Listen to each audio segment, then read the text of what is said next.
हाय दोस्तों, welcome back to my YouTube channel.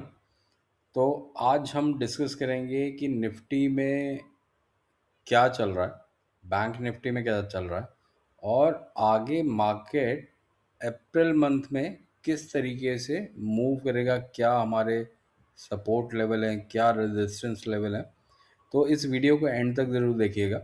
और अगर आप ये वीडियो पहली बार देख रहे हैं तो मेरे चैनल को लाइक और सब्सक्राइब ज़रूर कीजिएगा, क्योंकि मैं इसी तरीके से वीडियोस बनाता हूँ जिसमें कि मैं निफ्टी बैंक निफ्टी के इम्पॉर्टेंट सपोर्ट और रेजिस्टेंस लेवल डिटेल में मार्केट के ऊपर डिस्कशन करते हैं।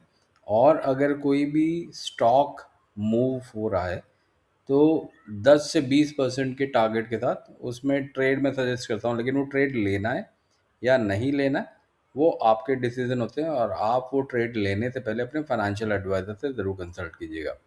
तो आइए सबसे पहले स्टार्ट करते हैं निफ्टी पे। तो देखिए, ट्रम्प और ईरान, यूएस और ईरान के बीच में जिस तरीके से एक वर्बल डायलॉग्स चल रहे हैं कि यूएस कह रहा है कि हम अभी जो है वो ईरान के इम्पॉर्टेंट ठिकानों पे जो हमले करने हैं उनको रोक रहे हैं, डिले कर रहे हैं। तो उसकी वजह से एक जो अप मूव आया था, तो ये अप मूव अपना 24 तारीख को आया और उसके बाद 25 तारीख को आया, लेकिन ये फेड हो गया। क्यों फेड हो गया? क्योंकि ईरान ने इसको एकदम ही पूरी तरीके से नकार दिया। ईरान ने बोला कि भाई आपके हिसाब से समझौता नहीं होगा, समझौता जो है हमारे हिसाब से होगा। तो अब ये दोनों जो वर्बल वॉर चल रही है प्लस जो एक्चुअल वॉर चल रही है, उसके चलते जो मार्केट है वो ऊपर और नीचे जा रहा है। लेकिन लॉन्गर व्यू क्या है, लॉन्गर टाइम फ्रेम पे व्यू क्या दिख रहा है? तो देखिए, मैंने आपको प्रीवियस वीडियो में भी बताया था कि निफ्टी में जो नीचे के सपोर्ट लेवल दिख रहे हैं अभी वो 22,000 के दिख रहे हैं। और अभी निफ्टी ने जो कंसोलिडेशन एक तरीके से कह सकते हैं, या फिर ये कह सकते हैं कि 22,500 पे अभी आया और 22,500 से एक अप मूव दिखाया और ये 23,500 तक गया। तो 1,000 पॉइंट का अप मूव दिखाया और वापस से जो फ्राइडे का सेशन था वहाँ पर निफ्टी ने दोबारा 400 पॉइंट का जो है एक लॉस दिखाया और उसके बाद जो क्लोजिंग हुई है वो 22,819 पे हुई है। तो इनफैक्ट फ्राइडे को जो डाउन मूव हुआ वो ऑलमोस्ट 500 पॉइंट का है, 489 पॉइंट्स का। तो फ्राइडे को अगर हम आप ये कैंडल अगर आप देख रहे हैं तो देखिए ये इसमें कोई भी विक्स नहीं है। तो ये स्ट्रॉन्ग अप, ये सेलिंग है, स्ट्रॉन्ग सेलिंग है। यहाँ पर आप देखिए, जहाँ पे खुला निफ्टी 23,180 पे, वहीं से निफ्टी में बिगवाली आई और नीचे जहाँ पर ये बंद हुआ वहाँ पे वही इसका लो भी है। जो इसका क्लोज है ऑलमोस्ट उसका लो भी है। अगर हम एक्चुअल नंबर्स की बात करते हैं तो नंबर्स में निफ्टी का लो जो फ्राइडे को है, तो निफ्टी ने जो लो बनाया था 22,804 का है और जो क्लोज किया है 22,819 का, तो ऑलमोस्ट 20 पॉइंट का ही डिफरेंस है। और अब हम इसको अगर एक लॉन्गर टाइम फ्रेम पे देखें या एक वीकली टाइम फ्रेम पे देखें तो आप देखिए कि कितने लंबे विक्स हैं यहाँ पर वीकली टाइम फ्रेम पे। तो ये जो लास्ट वीक का कैंडल है ये डोजी है, यहाँ पे इनडिसिसिवनेस है। तो और इनडिसिसिवनेस क्या होता है कि मतलब हैवी सेलिंग हो चुकी है, अभी यहाँ से और नीचे जाएगा या नहीं जाएगा। तो देखिए, अगर आप कोई भी वैसे भी ये मार्च मंथ एक्सपायर हो रहा है, तो कोई भी ट्रेड अगर होगा तो वो अप्रैल मंथ में ही होगा। तो अगर आप कोई भी ट्रेड ले रहे हैं तो देखिए अभी सेल साइड में ज़्यादा profit risk to reward ratio favour में नहीं है। क्यों नहीं है? क्योंकि देखिए नीचे की तरफ अगर हम बात करें सपोर्ट की, तो यहाँ से 800 पॉइंट नीचे निफ्टी का सपोर्ट है। ये देखिए, आप इसको आप देखिए 21,800, तो इनफैक्ट 1,000 पॉइंट नीचे निफ्टी का सपोर्ट है। और ऊपर की तरफ अगर हम बात करते हैं तो यहाँ पर रेजिस्टेंस अब जो निफ्टी का आएगा वो सबसे पहले तो 23,500 का ही आएगा, जिसको कि प्रीवियस सेशन में निफ्टी ने एक बार टच किया था और वहाँ से फिर इसको रिजेक्शन मिला और वापस से 22,800 पे आया। तो अभी निफ्टी में सेल साइड में ना रहें, थोड़ा सा रिस्क है यहाँ पर। अगर आप इन्वेस्टर हैं तो निफ्टी ईटीएफ या दूसरे जो ईटीएफ्स हैं उनमें आप इन्वेस्ट कर सकते हैं। लेकिन कोई भी ट्रेड लेने से पहले अपने फाइनेंशियल एडवाइज़र से ज़रूर कंसल्ट कीजिएगा, क्योंकि वो आपको बेहतर तरीके से गाइड कर सकते हैं। अब एक बार हम बैंक निफ्टी को देखते हैं। तो बैंक निफ्टी की अगर हम बात करते हैं तो बैंक निफ्टी ने जो फ्राइडे को क्लोजिंग दिखाई है वो ऑलमोस्ट 1400 पॉइंट की गिरावट के साथ बैंक निफ्टी बंद हुआ था, 1433 पॉइंट की बात है। और अगर हम डेली टाइम फ्रेम पर इसको देखें तो बैंक निफ्टी जो ओपन हुआ था वो 53,261 पे ओपन हुआ था। और यहाँ पर भी आप देखिए तो विक्स बहुत ही छोटा है, तो मतलब ऑलमोस्ट यहाँ पर बैंक निफ्टी ने जो लो बनाया वहीं पर ऑलमोस्ट क्लोज किया। तो बैंक निफ्टी का जो क्लोज है फ्राइडे को वो 52,274 का क्लोज है।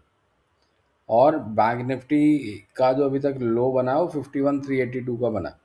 तो बैंक निफ्टी में भी जो गिरावट है, आप देखिए बैंक निफ्टी एक टाइम पे 61,984 61,694 का हाई बनाया था, और 61,000 से बैंक निफ्टी ने 51,000 10,000 पॉइंट की गिरावट है। तो ऑलरेडी इतना जो है मार्केट में सेलिंग प्रेशर था कि अब इसके बाद फर्दर और कहाँ तक जा सकता है वो थोड़ा एक बार अगेन इसको लॉन्गर टाइम फ्रेम पे देख लेते हैं। तो अगर हम यहाँ पर लॉन्गर टाइम फ्रेम पे देखें बैंक निफ्टी को, तो बैंक निफ्टी में देखिए नीचे की तरफ अगर हम बात करें तो 48,000 का यहाँ पर 47,700 का नीचे की तरफ सपोर्ट है।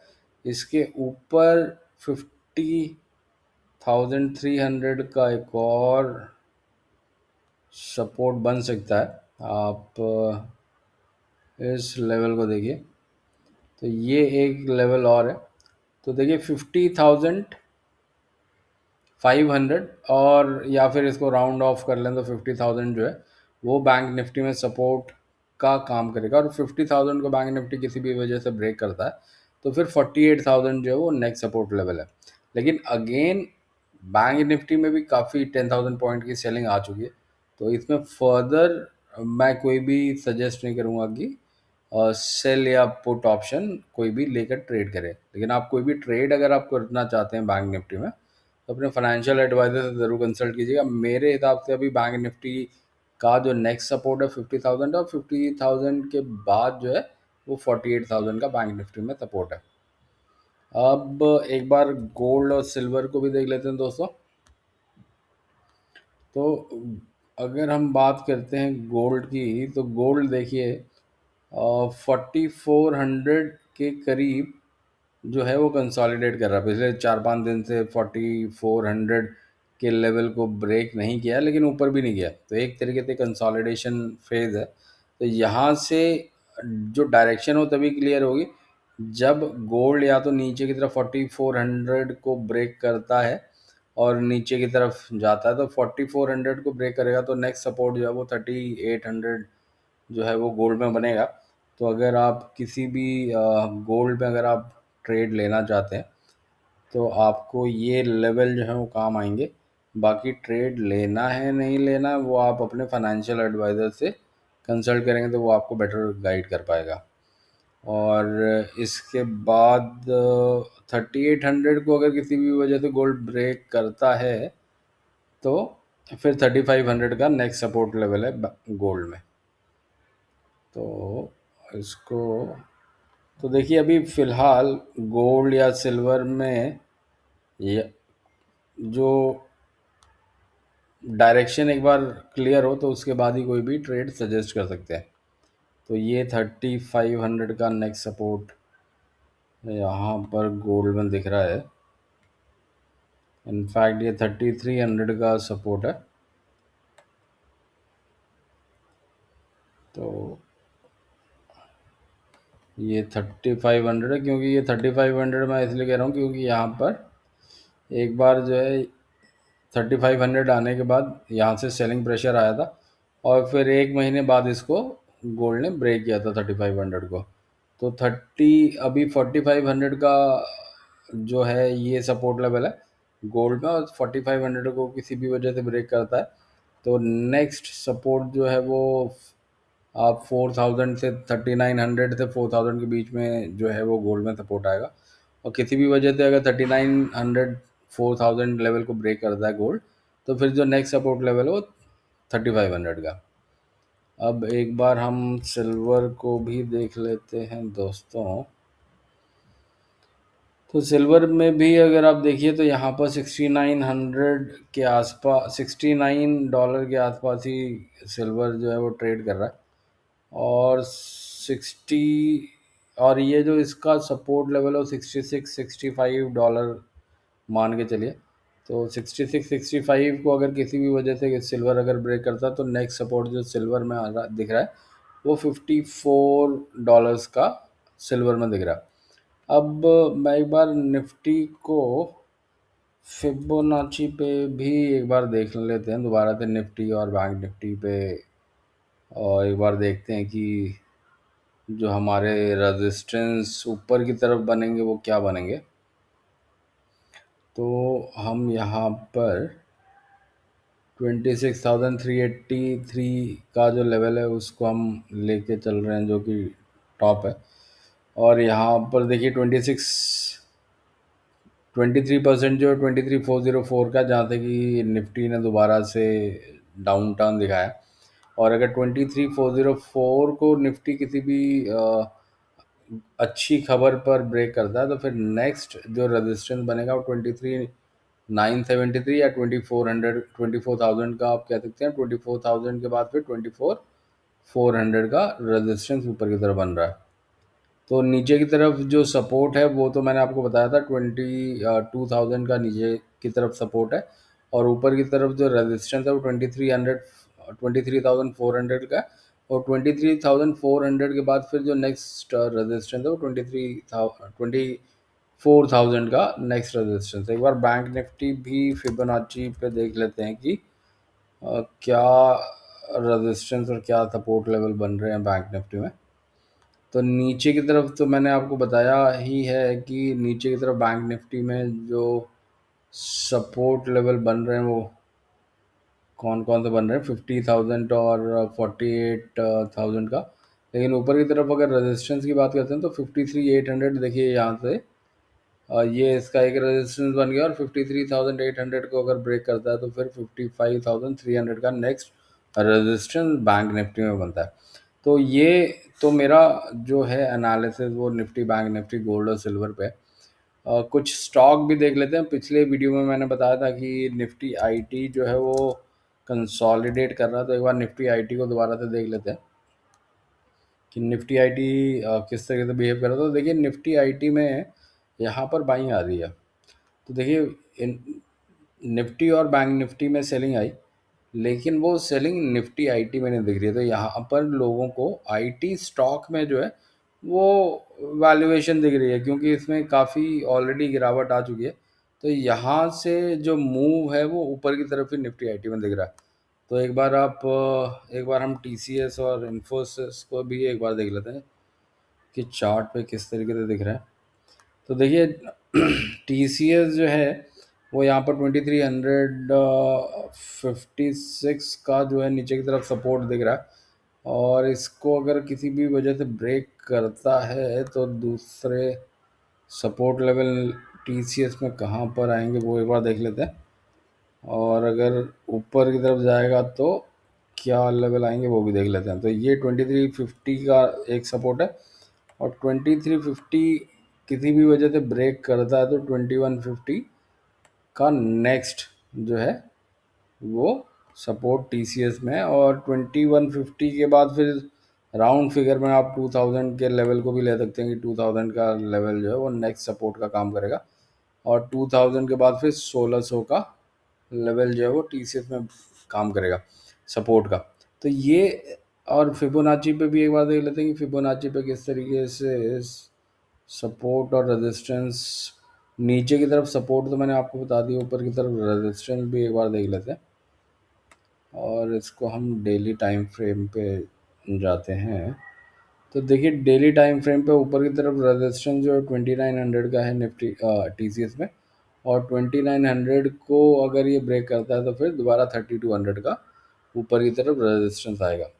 तो ये टीसीएस में व्यू है। ये मेरे को देख, मैं आपको सिर्फ नीचे सपोर्ट और ऊपर रेजिस्टेंस बताने का मेरा पर्पस क्या है। मेरा पर्पस ये है कि अगर आप ऐसे किसी स्टॉक में जो क्वालिटी स्टॉक है उसमें अगर आप इन्वेस्ट करना चाहते हैं, या आप ऑलरेडी आपने ट्रेड ले रखा है, आप इन्वेस्टर हैं, आपने ऑलरेडी शेयर बाय कर रखा है, तो अभी नीचे और कितना जाने की गुंजाइश है, और अगर ऊपर जाता है तो कहाँ तक जा सकता है। तो ये सपोर्ट और रेजिस्टेंस बताने के पीछे मेरा लॉजिक ये होता है। तो और अगर आप इसमें ऐड करना चाहते हैं तो किन लेवल पे आप इनमें ऐड कर सकते हैं, तो वो आप अपने फाइनेंशियल एडवाइजर से एक बार डिस्कस कर सकते हैं। एक बार इन्फोसिस को भी देख लेते हैं दोस्तों। तो इन्फोसिस को अगर हम देखें तो इन्फोसिस देखिए ये और नीचे की तरफ इसने 1220 से 1270 की तरफ गया, लेकिन यहाँ पर कोई हैवी बिकवाली अभी नहीं आई है।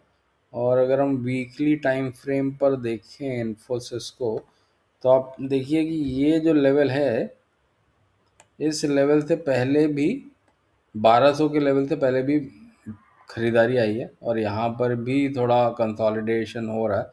तो लोग जो हैं वो दोबारा से बाय कर रहे हैं। लेकिन अगर किसी भी वजह से इन्फोसिस 1200 को ब्रेक करता है नीचे की तरफ, तो फिर यहाँ से 25% की और गिरावट दिख सकती है, जो 850 लेवल का है। इससे नीचे कोई भी मुझे सपोर्ट नहीं दिख रहा है। एक बार फिबोनाची भी इसमें डाल के देखते हैं। हम मानते हैं कि 514 थे इन्फोसिस में मूव आया, तो आप देखिए कि 514 से अगर हम मूव लेते हैं तो 1260 के नीचे फिर जो नेक्स्ट सपोर्ट है वो 1080 का है। और 1080 के बाद अगर कोई भी कारण से अगर इन्फोसिस में ब्रेक आता है तो 830 का नेक्स्ट सपोर्ट लेवल है। तो ये इन्फोसिस में नीचे की तरफ सपोर्ट लेवल है। ऊपर की तरफ रेजिस्टेंस की अगर हम बात करते हैं तो पहला रेजिस्टेंस 1440 का है, 1440 के बाद फिर 1650 का। तो देखिए ये जो गिरावट है, चाहे वो वॉर की वजह से आई है या किसी भी वजह से आई है, तो ये अपॉर्चुनिटी है इन्वेस्टर्स के लिए। वो क्वालिटी स्टॉक जो है वो आइडेंटिफाई करें जिन स्टॉक में वो कभी बाय करना चाहते थे, और क्योंकि प्राइस बहुत हैवी हो गया था, हाई हो गया था और बाय नहीं कर पा रहे, तो ये एक टाइम है, ये एक अपॉर्चुनिटी है जब आप उन स्टॉक को आइडेंटिफाई करिए और उनमें आप इन्वेस्टमेंट चालू कीजिए। और लॉन्गर टाइम देखिए, इन्वेस्टर जो है वो कम से कम 10 साल 15 साल के हॉराइजन के हिसाब से इन्वेस्टमेंट करते हैं। तो अगर 10 साल 15 साल का आपका हॉराइजन है इन्वेस्टमेंट करने का, तो वहाँ पर आपको इन स्टॉक में काफ़ी अच्छा रिटर्न मिलने की संभावना है। प्लस ये डिविडेंड पेइंग स्टॉक हैं, तो आपको वो 3-4% एनुअली डिविडेंड भी यहाँ से मिलता रहेगा। तो और स्टॉक में सपोर्ट और रेजिस्टेंस लेवल कैसे आइडेंटिफाई कर सकते हैं, उनके लिए आप मेरे दूसरे वीडियो भी दे सकते हैं, जिस पे कि मैंने फिबोनाची के ऊपर डिस्कशन किया है, मूविंग एवरेजेस के ऊपर किया। तो और अगर आपको मेरा ये वीडियो पसंद आया तो आप मेरे वीडियो को लाइक कीजिए, मेरे चैनल को सब्सक्राइब कीजिए। तो उससे क्या होगा कि मुझे पता होगा कि आप वीडियो को पसंद कर रहे हैं, और मैं आपको और इसी तरीके से नई वीडियो बनाकर शेयर करूँगा।